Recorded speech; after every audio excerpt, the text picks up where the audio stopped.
అమెరికాలో అక్రమ వలసదారుల లక్ష్యంగా ట్రంప్ సర్కార్ దాడులను ముమ్మరం చేసింది. ఇమిగ్రేషన్ అధికారులు చేపట్టిన ఆకస్మిక తనిఖీలు ప్రవాస భారతీయుల్లో ముఖ్యంగా విద్యార్థుల్లో తీవ్ర ఆందోళన కలిగిస్తోంది.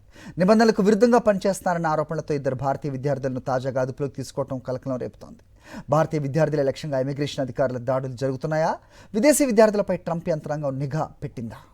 జనవరి 15న అమెరికాలోని మిన్నసోటా రాష్ట్రం సెంట్ లూయిస్ పార్క్ ప్రాంతంలోని ఒక భారతీయ రెస్టారెంట్పై ఐఎస్ అధికారులు ఆకస్మిక దాడి నిర్వహించారు. అక్కడ పనిచేస్తున్న సిబ్బంది ఇమిగ్రేషన్ హోదాను తనిఖీ చేయగా ఇద్దరు భారతీయ విద్యార్థులు F1 వీసా నిబంధనలు అతిక్రమించి పనిచేస్తున్నట్లుగా గుర్తించారు. వీరిని వెంటనే అదుపులోకి తీసుకుని డిటెన్షన్ సెంటర్కు తరలించారు. సాధారణంగా F1 వీసాపై వచ్చే విద్యార్థులు క్యాంపస్ వెలుపల, ముఖ్యంగా రెస్టారెంట్లు లేదా గ్యాస్ స్టేషన్లలో పనిచేయటానికి అనుమతి ఉండదు. కేవలం క్యాంపస్ లోపల మాత్రమే నిర్ణీత గంటల పాటు పనిచేసే వీలుంటుంది.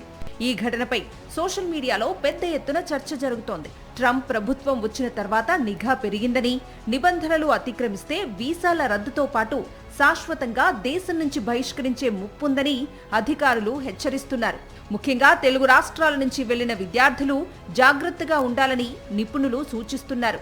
డల్లాస్, ఫ్రిస్కో వంటి ప్రాంతాల్లోని భారతీయ స్టోర్లు, మొబైల్ షాపులు, గ్యాస్ స్టేషన్లలో అనధికారికంగా పనిచేయొద్దని, ఇది భవిష్యత్తును ప్రమాదంలో పడేస్తుందని హెచ్చరిస్తున్నారు. ఒక అంచనా ప్రకారం 1.5 లక్షల మంది F1 వీసాపై ఉన్న విద్యార్థులు అమెరికాలో నిబంధనలకు విరుద్ధంగా పనిచేస్తున్నారు.